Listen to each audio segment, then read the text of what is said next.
Julen. Kaixo, Edurne pasaban, zer moz? Ondo eta zu? Aspaldiko ondo, metxe. Zu ikusita hobeto hainikan. Qué majo. Ai, Osea, que zu motero zea, ez da? Osea, zer, harrituta zer? pixkat ez daukaz itxura. Hora, eske... Baina egia da, juzgatzen dugula itxura motorran ibiltzen da norbaitena, ez da? Hombre, badire batzuk moteruak, horre... Ja. Igual, kotxen zaudenian ez, karreteran ikusten duzu, bere kastadora, bizarra, Ja. bere ez dakizen bat kate, ez dakizen bat tatuaia, hemen Ja. ez dakiz zer, eta Ja. moteruak ez, horre Ameriketan eta pelikuletan azaltzen dien horietakoak ez. Oiek ere badira moteruak, baina beste batzuk ere moteruak garaz. Azkenean, hartzen duzunean moto bat, kasko bat jarri, eskularrok, zure jaka, eta teitzen zarenean, karreterara, disfrutatzera, Ja. zu ere bazara motero bat. Ni horretatik inbidia matea zu, Nik badaukat etxean, eraita dauzka 76 urte, eta Harley badauka. Eta, batzutan, deitzezu etxea, eta nun da motorran atera da, eta ni, pero, no hay joa este señor. Osatenik. Barruan dauka, claro. Bai, eta juten da, eske, garo, zu motorra buruan etortzen zaizu, eta esaten duzu, ezakiz ze velozidadean ere, eta juten da, nik ustez, mundu guztia pitatuko jola, baina sentitzen du, hoi? Bai. Eta juten da, bizitatzen du ezakiz zein herritan, eta bueltatzen da, eta jazta. Eta, badau gauza bat, grazia haundea iten diana. Eta askotan, zuri ere bai segurazki, zenbat aldiz galdetu dizute, o esan dizute, erotuta zaude. Egiten dituzuen gauza horiekin, erotuta zaude. Askotan. Pentsatzen zuri ere, Eta nik zaten dira, gu ez gaude, hain erotuta. Ez. Eske jendeak usten du Himalaiara joaten zarelako eta 8.000koak eskalatzen dituzulako munduko arrisku guztian dagoela eta... 2 gradu zora azpitik. Bai, hori da. Azkenean ez gera konturatzen arriskua mendian edozen lekuetan egon daitekela. Osea, egon daiteke hemen edozen Euskal Herriko mendietan... Igual hemen gehiago. Edo hemen gehiago. Gure istripurik handiena etzen suertatu Himalaian. Pirineotan gertatu zen. Taionen, zenbat jende ez da jun Taionea behinez. Eta gure istripurik handiena eta han galdu nituen nik 3 lagun, eta esaten duzu, Pirineotan, eta ze gertatzen da, batzuetan daukagunen dena eskutik, ez da, gu Pirineotan, 14 urtetatik Pirineotan jungea area mendira, eta horrela, uste dugu daukagula dena kontrolpean daukagula. Hori da, seguruena, motorra edo kotxea hartzen dezunean egunero, juteko leku batetik, etxetik lanera, ez? Eta uste duzu kontrolpean daukazula, ondo ezagutzen duzu bidea, ondo ezagutzen dut ni Pirineoa, beti egon garaan, beti egin dugu begide berdina, baina zeite gara, erlajatu egiten gara. Osea, ez duzu aurre ikusten arriskua. Karo. Eta ni Himalaiara joaten naizenean, eta esaten dizut, Anapurnara nijoa, 8.000koetatik arriskunetako bat, haundienetako bat. Eta area jun bar naizenean hartuko ditut, neurri guztiak.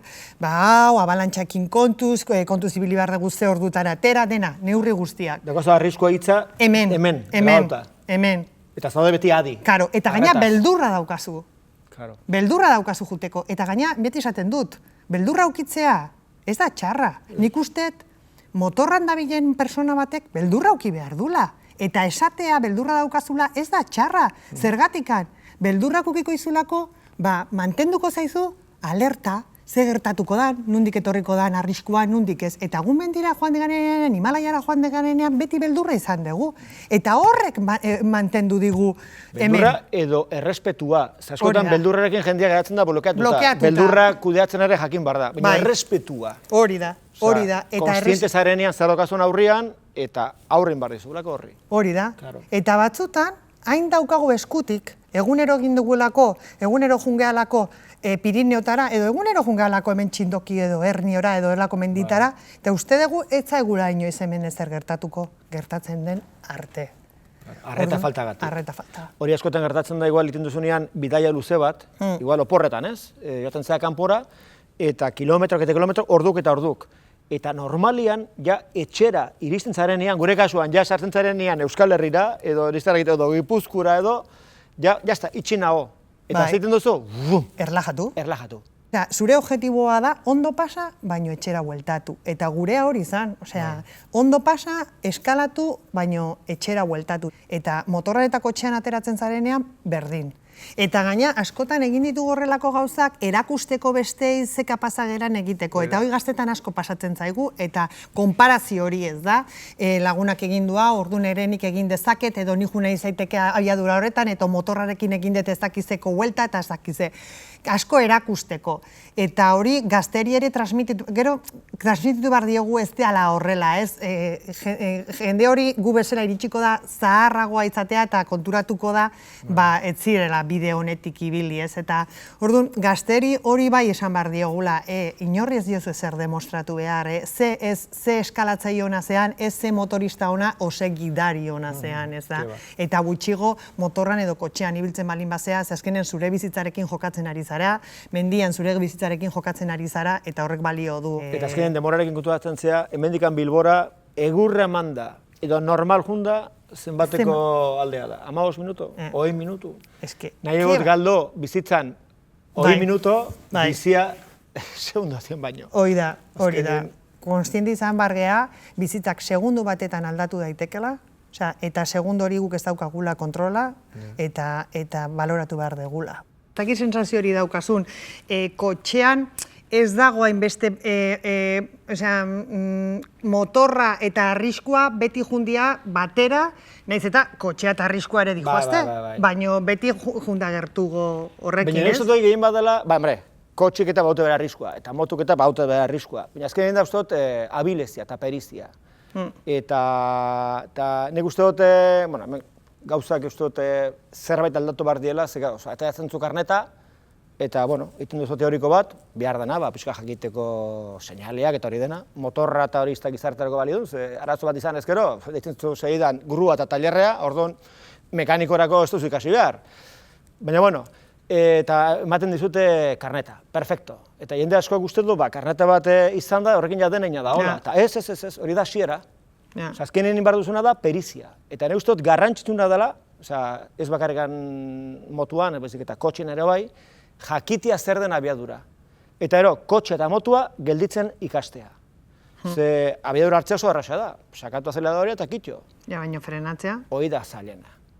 Azkenean, zu ikusten zu arriskua, eta momento horretatik kotxea gelditu arte behar duzu futbol zelai bat. Igual, 80 metro. Eta hori jendia horretaz ez da konturatzen.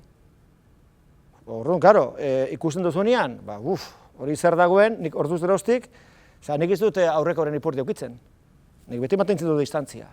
Ja, hori ez da beti berdin, Gaina gaur goitzean Donosti Tolosara ni joanean, justu, naukan moto bat Ipurdian. Baina Ipurdian, badaki, nola daukazula sensazioik da hola, kendu erditikan pasatu behar dudala, ez? Momentu horretan, nik edo zer gauza egiten bali madet, edo...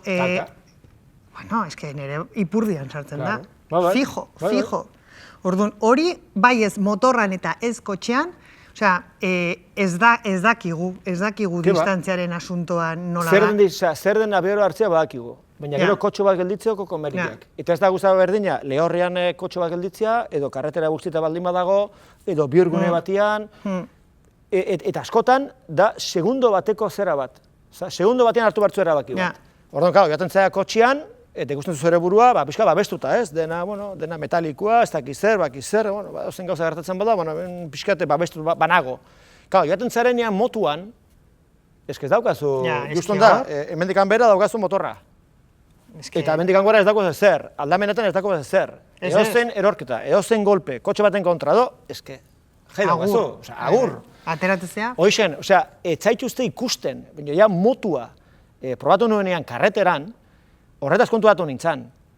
Ez naute ikusten, invisible. Eta orduz geroztik, bai txirrindan, edo bai motuan, edo bai kotxekin banago, beti horretan pentsatzen dut. Ez naute ikusten. Motu nahuenian, beti pentsatzen dut bestiek ere hor daudela. Eta arauak ere daudela errespetatzeko. Eta, nola ez gaituzten ikusten, batean azaltzen zaren ez, ikar hori ere sortzen alduzu, ez? Orduan, norbait ikaratzen baduzu gidatzen, hori ez da ona. Orduan, nik uste motoristak ere hausnarketu horien behar dutela. Da, ibil gailu bat, txikigua, baina arauak eta respetatu behar dira, eta konpartitu karretera. Eta guztiek jokatu behar dugu arduratxu. Ze bestela, jai daukagu. Ni ez naiz motozalea, kotxea da ematen dut, baina ez daukat inongo sensaziorik ezingo, osea, ez daukat agobioa motorrarekin, hau da, ikusten dut, ez diate suposatzen problema bat, ulertzea zuzen, eta zergatik, bueno, pentsatzen dut denak gure arauak betetzen ditugulako, eta nik ere ikasi behar detelako kontu zibiltzen, eta ebai ulertzen ebai beraien paperan. Seguronik, hobeto etorriko zitzaigukela, denori eta ena hobeto jungo litzadekea, biak aukera izango bagenu biak probatzeko. Claro. Ze horrela bestearen azalean gutxinez jarri dezake. Ulertzeko zer den motorista izatea eta motoristak ere ulertzea zer den autogidari bat izatea. Hori da.